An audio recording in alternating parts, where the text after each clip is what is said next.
നമസ്കാരം. ഞാനിപ്പോൾ വായിച്ചുകൊണ്ടിരിക്കുന്നത് Yuval Noah Harari എഴുതിയ നെക്സസ് എന്നുള്ള പുസ്തകമാണ്. യുവാൽ നോഹ ഹരാരിയെ ആർക്കും പ്രത്യേകിച്ച് പരിചയപ്പെടുത്തേണ്ട ആവശ്യമില്ല എന്ന് വിചാരിക്കണം. വായനയിൽ കുറച്ചെങ്കിലും താല്പര്യമുള്ളവർക്ക് അദ്ദേഹത്തെ മനസ്സിലാവും. സാപ്പിയൻസ് എന്നുള്ള വളരെ ഉജ്ജ്വലമായ പ്രസിദ്ധമായ പുസ്തകം എഴുതിയ റൈറ്ററാണ്. അദ്ദേഹത്തിൻ്റെ 3 പുസ്തകങ്ങൾ ഞാൻ ഇതുവരെ വായിച്ചിട്ടുണ്ട്. സാപ്പിയൻസ്, പിന്നെ ഹോമോ ഡ്യൂസ്, പിന്നെ 21 lessons for 21st century. Outstanding piece of writing ആണ് അദ്ദേഹത്തിൻ്റെ. ഞാൻ വളരെയധികം റേറ്റ് ചെയ്യുന്ന ബുക്സാണ്. അദ്ദേഹത്തിൻ്റെ 4ാമത്തെ പുസ്തകമായ നെക്സസ് ഇറങ്ങി.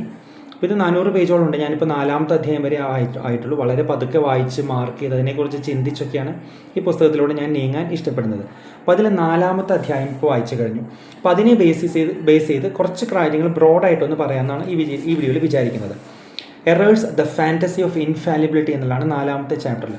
ഇവിടെ ബ്രോഡായിട്ട് പറയുന്നത് there should be A balance between truth and order. സത്യവും ക്രമം, ഓർഡറും തമ്മിലുള്ളൊരു ബാലൻസ് വേണം. ആ ബാലൻസ് രണ്ടറ്റത്തേക്കും ആയിക്കഴിഞ്ഞാൽ ബുദ്ധിമുട്ടാണ്.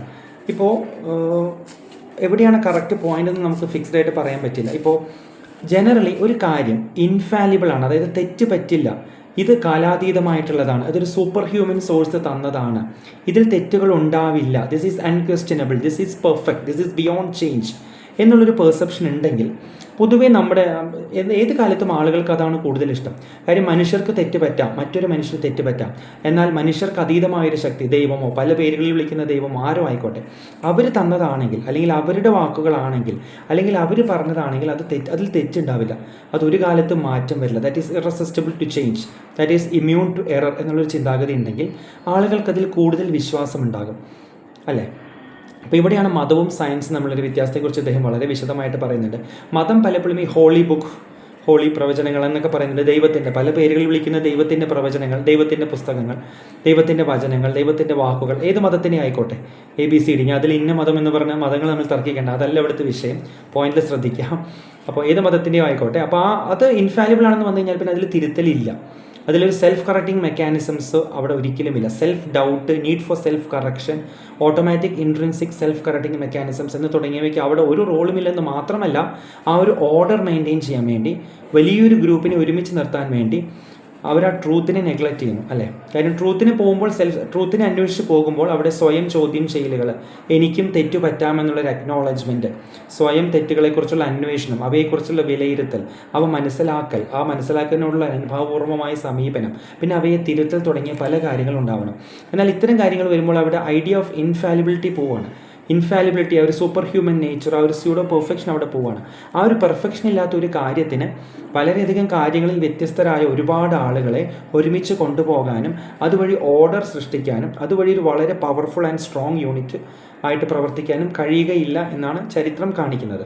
അപ്പോൾ for the sake of order and obviously for individual personal and institutional power they are sacrificing truth. അത് അവർ അറിഞ്ഞുകൊണ്ട് ചെയ്യുന്ന ഒരു കാര്യമാണ്. അന്ധമായി ഇതിൽ വിശ്വസിക്കുന്നവരുണ്ട്. നേരെ മറിച്ച് ഇത് അധികാരത്തിന് വേണ്ടി ഇത് വേണമെന്ന് മനസ്സിലാക്കി ഇതിനെ ഉപയോഗിക്കുന്നുണ്ട്. മതത്തിലും രാഷ്ട്രീയത്തിലും പാർട്ടികളിലും എല്ലായിടത്തും ഏതൊരു സെറ്റപ്പിലും ഇത് ബാധകമാണ്. മതത്തിൻ്റെ കേസിൽ ഇതൊരു ലോകത്തിൽ മൊത്തമായിട്ട് നമുക്ക് എടുക്കാവുന്ന ഒരു കാര്യമാണ്. നമുക്ക് തെറ്റ് പറ്റാം. നമ്മൾ എവിടെയെങ്കിലും കണ്ടിട്ടോ നമ്മൾ സ്വയം തെറ്റുകൾ സമ്മതിക്കുന്ന ഒരാളെയാണോ അല്ലെങ്കിൽ ഒരു ഇൻസ്റ്റിറ്റ്യൂഷനെയാണോ, അതോ എനിക്ക് തെറ്റ് പറ്റില്ല, ഞാൻ പെർഫെക്റ്റ് ആണെന്ന് ഒളിഞ്ഞും തെളിഞ്ഞും നടിക്കുന്ന ഒരാളെയാണോ നമ്മൾ കരുത്തിൻ്റെ ഒരാൾ രൂപമായി കാണുന്നത്? ചിന്തിച്ച് നോക്കൂ. അന്താരാഷ്ട്ര കാര്യങ്ങളൊക്കെ പോട്ടെ, വ്യക്തിതലത്തിൽ ഒരിക്കലും തെറ്റ് പറ്റില്ല. നമുക്കൊരു ഹീറോ വർഷിപ്പ് വേണം, തെറ്റ് പറ്റാത്തൊരു ഹീറോ, ഒരു സൂപ്പർ ഫിഗർ. സിനിമകളിലെ നായകനാണെങ്കിൽ പോലും അവിടെയെല്ലാം നമുക്ക് പെർഫെക്ഷനാണ് പലപ്പോഴും വേണ്ടത്. ആ ഒരു ചിന്താഗതിയുടെ അനന്തരഫലമായിട്ടാണ് ഇവിടെ ചിക്കൻ എഗ് സിനാരിയോ പറയാം, ഇത് ഏതാണ് ആദ്യം ഉണ്ടായത്. എന്നാലും ആ ഒരു ചിന്താഗതി ഉള്ളിടത്തോളം കാലം പവറിനെ കോംപ്രമൈസ് ചെയ്ത് ആരും ട്രൂത്തിന് പുറകെ പോവില്ല, പ്രത്യേകിച്ച് മതം, രാഷ്ട്രീയം പോലുള്ള ഇതുകളിൽ. കാര്യം അവർക്ക് വേണ്ടത് പവറാണ്, ആളുകളെ ഒരുമിച്ച് കൊണ്ടുപോകാൻ. അപ്പോൾ നേരെ മറിച്ച് സയൻസിന് ഇതുമായിട്ടുള്ള വ്യത്യാസത്തെക്കുറിച്ച് അദ്ദേഹം പറയുന്നുണ്ട്. ഇതിൽ ആദ്യത്തെ കുറച്ച് ഭാഗങ്ങൾ, the infallible technology, the making of Hebrew Bible. ഇവിടെ ബൈബിളിൻ്റെ ഉദാഹരണമാണ് പറഞ്ഞത്. ഏത് മതം എടുക്കാം, ഒരു ലോകത്ത് മുഴുവനുള്ള മതമായതുകൊണ്ട് ക്രിസ്ത്യാനിറ്റിയുടെയും ജൂഡായിസത്തിൻ്റെയും ഉദാഹരണമാണ് ഇവിടെ പറയുന്നത്. ദ ഇൻസ്റ്റിറ്റ്യൂഷൻ സ്ട്രൈക്സ് ബാക്ക് എന്നുള്ളൊരു ചാപ്റ്റർ ഉണ്ട്.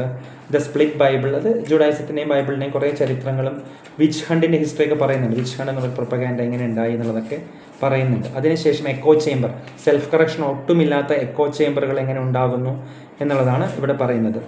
പിന്നെ വിച്ച് ഹണ്ടിനെ കുറിച്ച് വിശദമായിട്ട് പറയുന്നുണ്ട്. ഞാൻ എൻ്റെ ഡീറ്റെയിൽസിലേക്ക് കിടക്കുന്നില്ല. വിച്ച് ഹണ്ട് എങ്ങനെയാണ് അവസാനിച്ചത് എന്നൊക്കെ പറയുന്നുണ്ട്.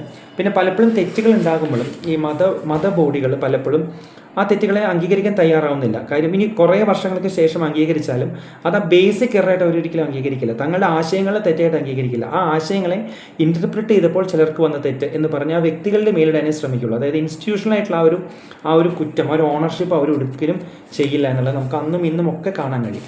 ഇനി ഇതും സയൻസുമായിട്ടുള്ള വ്യത്യാസം. സയൻറ്റിഫിക് ഇൻസ്റ്റിറ്റ്യൂഷൻസിനെ ഏറ്റവും കൂടുതൽ വേർതിരിച്ച് നിൽക്കുന്നത് അവർക്ക് ഇൻട്രിൻസിക് സെൽഫ് കറക്റ്റിംഗ് മെക്കാനിസംസ് ഉണ്ട്. They don't claim infallibility. The discovery of ignorance എന്നുള്ള സുന്ദരമായ പദമാണ് ഹരാരി ഇതിന് ഉപയോഗിക്കുന്നത്.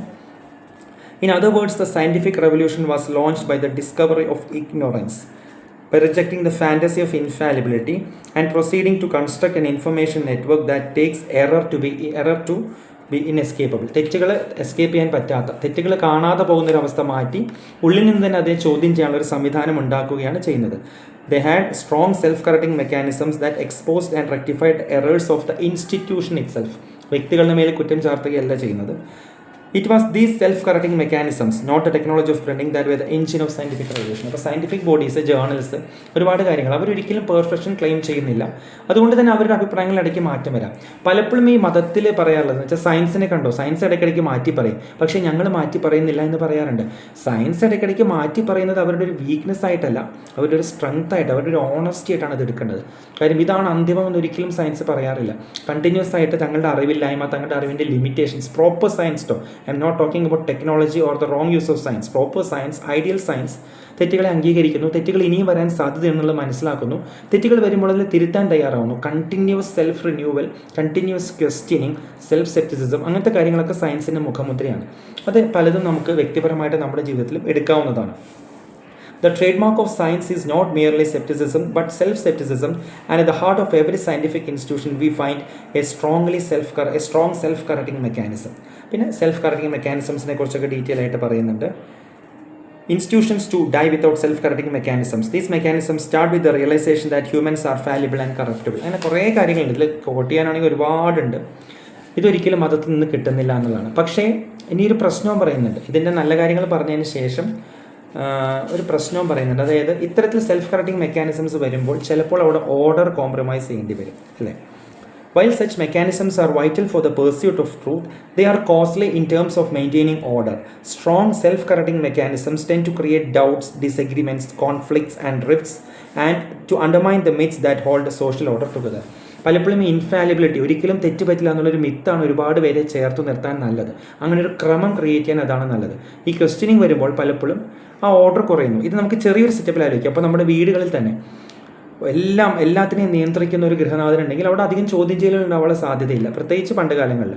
നേരെ മറിച്ച് എല്ലാ കാര്യങ്ങളിലും നമ്മളോട് അഭിപ്രായം ചോദിക്കുന്ന ഒരു ഗൃഹനാഥനോ അല്ലെങ്കിൽ ആ ഒരു ടീം മെമ്പർ ആരും ആയിക്കോട്ടെ, അവിടെ എല്ലാവർക്കും പലവിധ അഭിപ്രായങ്ങളുണ്ടാകും, അവിടെ തർക്കങ്ങൾക്കൊക്കെയുള്ള ഒരു സാധ്യതയുണ്ട്, അല്ലേ? പലപ്പോഴും ഈ ചോദ്യം ചെയ്യാത്ത ഒരാളെ ശക്തനായിട്ടും അഭിപ്രായങ്ങളും ചോദ്യങ്ങളും ചോദിക്കുന്ന ഒരാളെ വീക്കായിട്ടും കാണാൻ ഡയറക്റ്റ്ലിയോ ഇൻഡയറക്റ്റ്ലിയോ നമ്മുടെയൊക്കെ മനസ്സിലൊരു ഇതുണ്ട്, അല്ലേ? സ്ട്രോങ് ആയിട്ട് എല്ലാം ഫോളോ ചെയ്യുന്ന സ്ഥലങ്ങളിൽ നമ്മൾ കുറച്ചുകൂടി അതിനനുസരിക്കാനുള്ള സാധ്യത. നിയമങ്ങളുടെ കേസും അങ്ങനെയല്ലേ? നിയമങ്ങളെ ചാലഞ്ച് ചെയ്യാൻ കാര്യമായിട്ടൊരു അവസ്ഥയില്ലാത്തിടങ്ങളിൽ നമ്മളിത് പാലിക്കും ഭയം കൊണ്ട്. നേരെ മറിച്ച് നിയമങ്ങളെ ചാലഞ്ച് ചെയ്യാൻ ഒരുപാട് അവസ്ഥയുള്ള സാഹചര്യങ്ങളിൽ നമ്മൾ അറിഞ്ഞോ അറിയാതെയോ തെറ്റിക്കും. നമ്മൾ നമ്മുടെ നാട്ടിൽ ഡ്രൈവ് ചെയ്യുന്ന പോലെയാണോ നമ്മളൊരു ഗൾഫ് രാജ്യത്ത് പോയാൽ ഡ്രൈവ് ചെയ്യുക എന്നുള്ളത് മാത്രം ചിന്തിച്ചാൽ ഈ വ്യത്യാസം മനസ്സിലാകും, അല്ലേ? ഓക്കെ. പിന്നെ ഓർഡർ ആണോ ട്രൂത്ത് ആണോ, ഏതാണ് നല്ലത് എന്നുള്ളൊരു ചോദ്യം ഇവിടെ വരുന്നുണ്ട്. Order by itself is in necessarily good, അല്ലേ?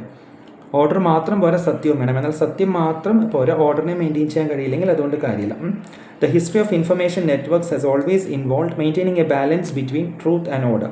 Just as sacrificing truth for the sake of order comes with a cost, so does sacrificing order for truth. രണ്ടും നമുക്ക് വേണം. ട്രൂത്തിനെ കംപ്ലീറ്റ് ആയിട്ട് ഇഗ്നോർ ചെയ്ത് ഒരു ക്രമം കൊടുത്തിട്ട് കാര്യമില്ല. അവിടെ സത്യത്തിന് അംശം ഉണ്ടാവില്ല, അവിടെ ഓപ്പറേഷൻ ഉണ്ടാകാം. നേരെ മറിച്ച് സത്യം മാത്രം ഫോളോ ചെയ്ത് യാതൊരുവിധ ഓർഡറും ഇല്ലെങ്കിൽ on paper it will be good but practically it can't function. So we need a balance, അല്ലേ? സയൻറ്റിഫിക് അപ്പോൾ ആ കാര്യങ്ങൾ പറയുന്നത്. അപ്പോൾ ഈ ഒരു ബാലൻസ് ആണ് ഏറ്റവും പ്രധാനം, ട്രൂത്തും ഓർഡറും തമ്മിലുള്ളത്. ഇത്രയും കാര്യങ്ങൾ ജനറലായിട്ട് പറഞ്ഞു. വ്യക്തിപരമായ തലത്തിൽ നമുക്കിൽ നിന്ന് എടുക്കാനുള്ളത് സെൽഫ് കറക്റ്റിംഗ് മെക്കാനിസംസ് ഉള്ള അഭിപ്രായങ്ങൾ ചോദിക്കുന്ന കുടുംബങ്ങളോ വ്യക്തികളോ ആകട്ടെ, ടീം മെമ്പേഴ്സ് ആയിക്കോട്ടെ, അല്ലെങ്കിൽ നമുക്ക് നിയമങ്ങളെ ചാലഞ്ച് ചെയ്യാൻ അവസരങ്ങൾ തരുന്ന സ്ഥലങ്ങളോ രാജ്യങ്ങളോ ആയിക്കോട്ടെ, അവിടെ അതിനെ ഒരു സ്ട്രെങ്ത് കുറവായി കാണാതെ അതൊരു ലക്ഷറിയാണ്, അത് എല്ലായിടത്തും ഇല്ല എന്നുള്ളത് വ്യക്തമായിട്ട് മനസ്സിലാക്കി അങ്ങനെ ചെയ്യുന്ന വ്യക്തികളുടെയോ സിസ്റ്റംസിൻ്റെയോ മെറിറ്റ് മനസ്സിലാക്കി അവയെ നശിപ്പിക്കാതിരിക്കാൻ അല്ലെങ്കിൽ അവയെ മുതലാക്കാതിരിക്കാൻ അല്ലെങ്കിൽ അവയെ എക്സ്പ്ലോയിറ്റ് ചെയ്യാതിരിക്കാനുള്ള ഒരു മനസ്സ് നമ്മൾ കാണിക്കണം, അല്ലേ? അപ്പോൾ നമ്മുടെ നാട്ടിലെ നിയമങ്ങൾ നമുക്ക് ചോദ്യം ചെയ്യാൻ ഒരു പരിധി വരെ അവസരമുണ്ട്. എന്ന് വെച്ച് നമ്മൾ നിയമങ്ങൾ പാലിക്കാതിരിക്കരുത്, അല്ലേ? ആ ഒരു അവസരം എല്ലായിടത്തും ഇല്ല. അങ്ങനെ പാലിക്കാതിരുന്നാൽ ഈ അബ്സല്യൂട്ട് പവർ കാണിക്കുന്നിടത്ത് ഒഴികെ ബാക്കിയുള്ളിടത്തൊന്നും നമ്മളിത് ഫോളോ ചെയ്യുന്നില്ലെങ്കിൽ ഡയറക്റ്റ്ലിയോ ഇൻഡയറക്റ്റ്ലിയോ ഈ ടോട്ടാലിറ്റേറിയൻസത്തിന് നമ്മൾ അതിനനുകൂലമായിട്ട് നമ്മൾ നിൽക്കുകയാണ് ചെയ്യുന്നത്, അല്ലേ? അപ്പോൾ ഇത് വളരെ ശ്രദ്ധിക്കും. ആ ഒരു ഓപ്ഷൻ ഉള്ളിടത്ത് നമ്മൾ അതിൻ്റെ വില മനസ്സിലാക്കണം, അതിനെ ദുരുപയോഗം ചെയ്യാതിരിക്കണം, ആ ഓർഡർ മെയിൻറ്റെയിൻ ചെയ്യാൻ നമ്മളും കൂടി സഹായിക്കണം, അല്ലേ? ഇല്ലെങ്കിൽ ഈ പറഞ്ഞ പോലെ എല്ലാം ഇപ്പോൾ ഇന്ത്യയിലെയും ചൈനയിലെ അവസ്ഥ, ചൈനയിൽ ഒരുപാട് പുരോഗതി ഉണ്ട്. ഞാൻ നേരിട്ട് ചൈനയിൽ പോയിട്ടില്ല. ഇന്ത്യയിൽ ജീവിക്കണോ ചൈനയിൽ ജീവിക്കണോ അല്ലെങ്കിൽ സൗദി അറേബ്യയിൽ ജീവിക്കണോ എന്ന് ചോദിച്ചു കഴിഞ്ഞാൽ on any day I would like to be an Indian. കാര്യം ഇന്ത്യയിലെ സ്വാതന്ത്ര്യം താരതമ്യേന അത്രയും കൂടുതലുണ്ട്. എന്ന് വെച്ചാൽ ആ സ്വാതന്ത്ര്യം ഞാൻ ദുരുപയോഗം ചെയ്യാൻ പാടില്ല. അങ്ങനെ ദുരുപയോഗം ചെയ്താൽ എന്താ പറയുക, വളരെ ടൈറ്റർ ലോസ് ഉള്ള വേറെ പല രാജ്യങ്ങളും, നോർത്ത് കൊറിയ, ചൈന, ഒരു പക്ഷേ ഒരു പരിധിവരെ സൗദി അറേബ്യ, അതുപോലത്തെ രാജ്യങ്ങളിലാണോ ജീവിക്കാൻ ഇഷ്ടപ്പെടുന്നത്? അല്ല, അല്ലേ? അപ്പോൾ ഒരുപാട് കാര്യങ്ങൾ ആ സ്വാതന്ത്ര്യമുണ്ട്. ഞാൻ എല്ലാ തലത്തിലും ആ സ്വാതന്ത്ര്യം ഇഷ്ടപ്പെടുന്ന ഒരാളാണ്. പക്ഷേ അതോടൊപ്പം ആ സ്വാതന്ത്ര്യത്തോടൊപ്പം തന്നെ ഒരു റെസ്പോൺസിബിലിറ്റിയും വരുന്നുണ്ട് എന്നുള്ളത് നമ്മൾ മനസ്സിലാക്കണം. വലിയ വലിയ കാര്യങ്ങളൊന്നും മാറ്റാൻ നമുക്ക് പറ്റിയില്ലെങ്കിലും വ്യക്തിതലത്തിലെങ്കിലും ആ സ്വാതന്ത്ര്യം, ആ സ്പേസ് തരുന്നിടങ്ങളിൽ അത് ദുരുപയോഗം ചെയ്യാതിരിക്കാൻ നമ്മൾ ശ്രദ്ധിക്കുക എന്നുള്ളതാണ് ഈ വീഡിയോയിൽ പറയാൻ ആഗ്രഹിക്കുന്നത്.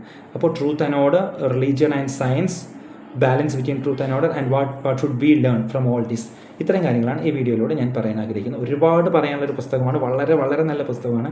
ഞാനിത് വായിച്ചുകൊണ്ടേയിരിക്കുന്നു. അപ്പോൾ താങ്ക് യു.